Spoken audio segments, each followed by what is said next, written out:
Okay, I think this will be the last pathology from for for me today to do. I'm gonna be doing some origin and insertions of certain muscles as well after this.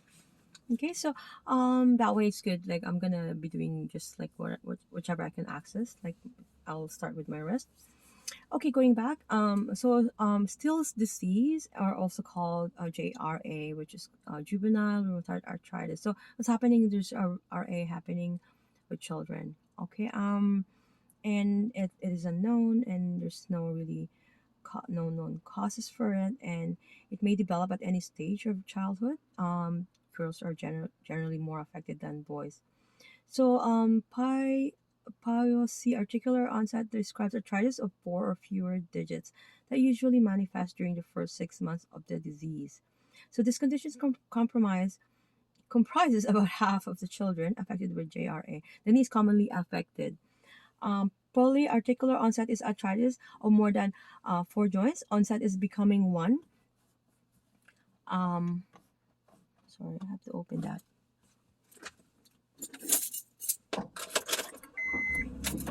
Um, I lost my chain of thought.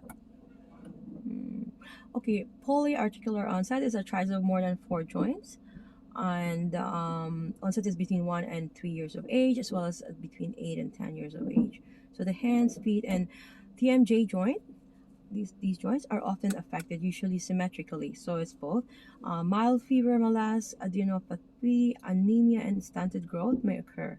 So this onset affects about 40% of children with JRA. So growth disturbances that may result with JRA are made worsened by corticosteroids. So still disease affecting up to 10% of those with juvenile arthritis has a systemic onset. So symptoms include a spiking fever, and a pink rash. So those two things, right? We have to look for, and also hepatosplenomegaly and anemia. Later, polyarthritis develops. Symptoms usually diminish after 12 months. So the prognosis for most children with JR is good, with up to 75% experiencing remission, with no little or with just little or no residual disability. So aspirin is the most common medication. Exercise programs are important. So we're encouraging the child to live a normal life as possible. Go seek for a massage therapist or a physiotherapist for any remedial exercise programs. Okay, adult onset still disease can affect young adults of both genders.